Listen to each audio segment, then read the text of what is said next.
O primeiro orador deste último painel é o Nuno Brás, que é licenciado em Engenharia Física Tecnológica e doutorado em Engenharia Eletrotécnica de Computadores. Foi professor de laboratório e trabalhou em empresas de consultoria.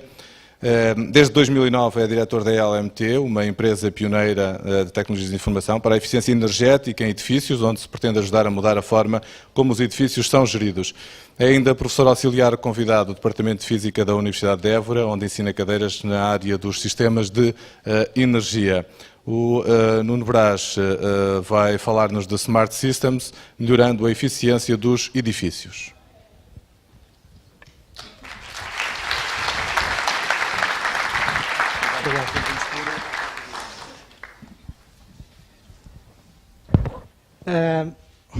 Boa tarde. É que eu tenho que partilhar convosco com algum entusiasmo que me vejo deste lado. Eu sou um fervoroso adepto destes eventos, tenho papado isto tudo pela internet e, portanto, vejo-me quer dizer, estou muito contente de estar deste lado a partilhar ideias que vale a pena partilhar. Eu venho falar da história da empresa onde trabalho e do que temos andado a fazer. Para tal, eu tenho que começar por introduzir dois conceitos, talvez um pouco futurísticos, não sei, mas que, na prática, são o alicerce daquilo que nós queremos fazer e que temos andado a trabalhar. Em primeiro lugar, queria falar dos Smart Systems. O que é que são Smart Systems? Bom, na prática,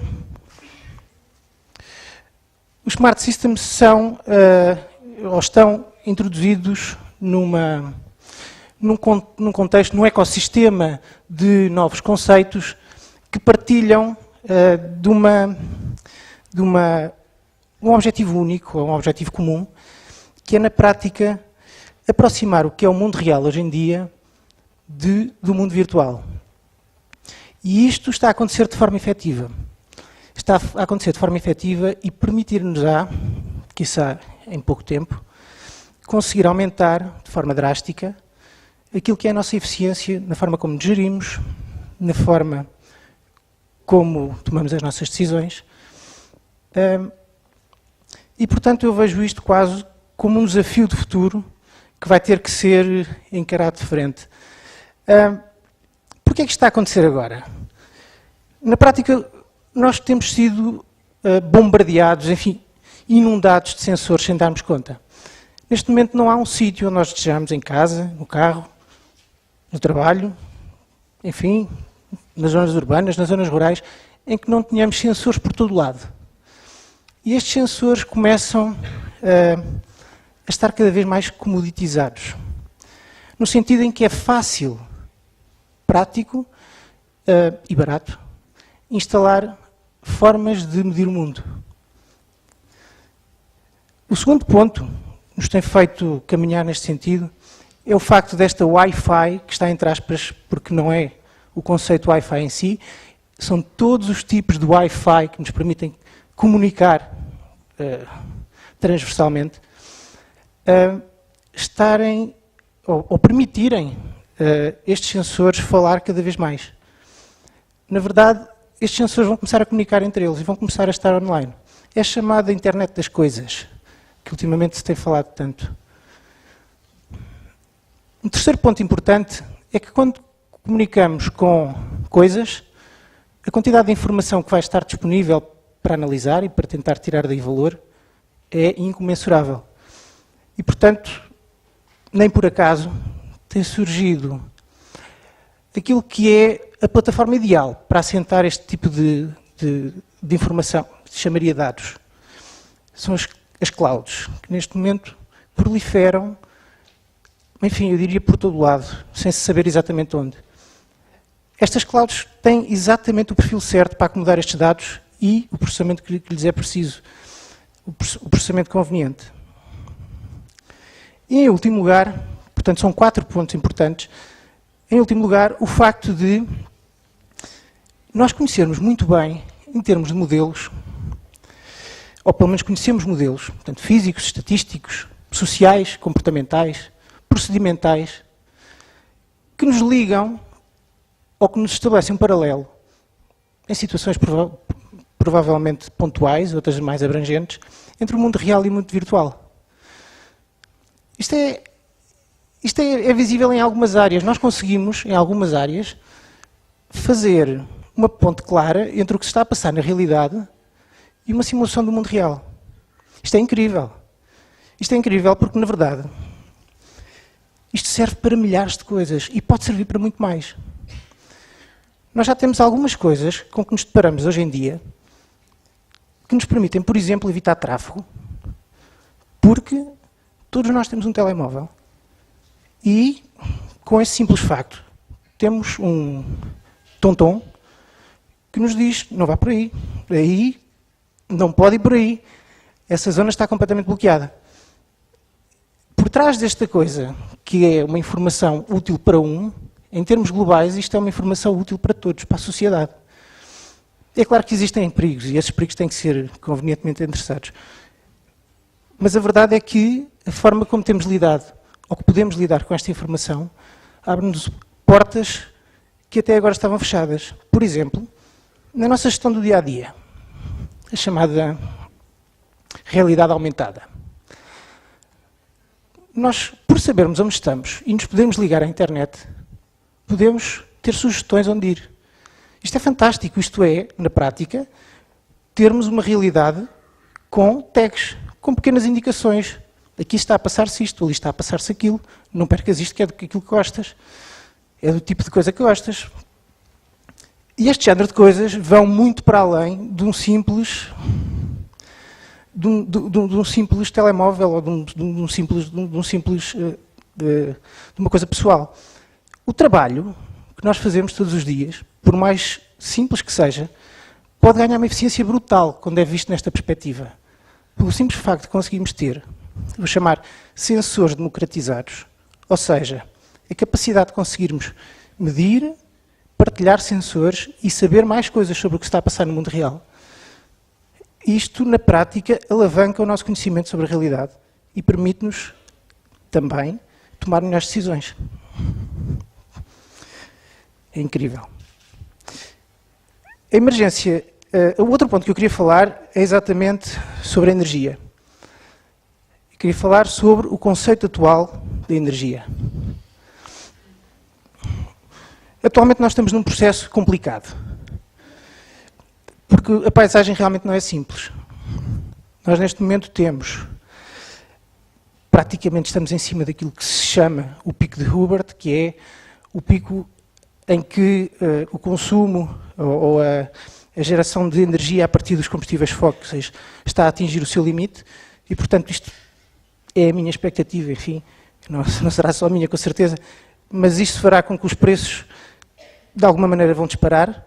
Por outro lado, enfim, com o desastre que houve há pouco tempo, em termos sociais, a energia nuclear de fissão acabou por ficar de tal forma tocada que eu penso que não será uma alternativa nos próximos anos.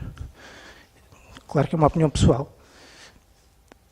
A fusão, que é uma coisa que ainda está nos laboratórios, ainda é, enfim, o laboratório mais caro de sempre na Terra, mas é uma hipótese. E resta-nos trabalhar eficientemente a energia, enfim, renovável. A minha opinião é que esta energia renovável vai ter que ser melhorada e, até isso acontecer, os preços vão subir mais uma vez. E isso abre um mercado novo. Chama-se o mercado no-watt, enfim, paralisante com o mercado do kilowatt. Este mercado do no-watt, na prática, vende eficiência. E vender eficiência tem que se lhe diga definitivamente. Eu interesso-me pela parte dos edifícios. E nos edifícios existem várias coisas muito importantes. A primeira é que os edifícios são responsáveis por 40% do consumo de energia elétrica no mundo. Depois é a área onde essa energia tem crescido mais. E por último é a bolsa de poupança maior em todos os setores, comparado com todos os setores. E ainda existe mais uma coisa. Os edifícios vão cá estar nos próximos 20 anos. O parque de edifícios que temos vai ser o mesmo. Portanto, enfim, relativamente o mesmo. Portanto, não podemos fazer grande coisa em relação a isto. Isto é, enfim, de certa forma, uma fatalidade. Vamos ter que gerir melhor os nossos edifícios. O que é que nós estamos a fazer? Em primeiro lugar, nós acreditamos que estes sensores são realmente cada vez mais uma commodity e podem-se pôr ao lado de outras commodities. E, portanto, não vamos comprar ao peso, mas vamos comprar quase ao peso. E estes equipamentos vão proliferar ainda mais. Em segundo lugar, nós achamos que a forma como controlamos a qualidade das medidas que fazemos não tem assim tanto a ver com o hardware que usamos ou com as ferramentas que usamos em termos de equipamento. Porquê? Porque existe um serviço por trás disto. E o serviço é simples. Nós temos que garantir que os dados que estamos a tomar, que são milhares ou milhões, enfim, vejam a perspectiva destes smart systems, têm que ser úteis para tomar decisões. Portanto, o facto de querermos tomar decisões sobre dados obriga-nos, de certa forma, a ter alguém que nos garanta que estes dados são fidedignos. Por último, também é uma convicção nossa que os sistemas automáticos que existem nos edifícios são fantásticos. São fantásticos, mas têm uma visão muito particular. Eles querem automatizar coisas com imensa inteligência, com imenso interesse, mas que podem ser automatizadas. As decisões sobre como é que nós vamos reduzir eficazmente o consumo dos nossos edifícios, o consumo que todos nós fazemos em nossas casas, que fazemos nos nossos escritórios, na indústria, em todo lado, essa decisão é humana. E, portanto, a forma como nós temos que gerir isso é um problema diferente. É um problema que tem que ter em conta outros sensores, outro tipo de informação. Por exemplo, informação que venha de coisas que não têm nada a ver com os edifícios. Os eventos que se passam ao redor do edifício e que vão influenciar a forma como o edifício se comporta. Ou então, os próprios sensores que já existem no próprio edifício, instalados há não sei quantos anos, mas que devem ser incorporados num sistema destes. Ou então, os dados sobre o próprio edifício, do que é feito, como é que mudanças é que teve. E mais, o calendário do edifício, em que esteja claro que género de modificações é que estão previstas a acontecer. Quando é que são feriados? Quando é que a empresa simplesmente fecha? Este género de coisas são dados e devem ser tratados como tal. Ou seja, com rigor, com garantias de qualidade. Só assim conseguimos passar para um nível novo, informação. O nosso objetivo final é, definitivamente, incorporar também a ação humana. Porquê? Porque esse é o feedback que nós temos nos nossos sistemas. Bom, o que é que nós fizemos? Começámos pelo início.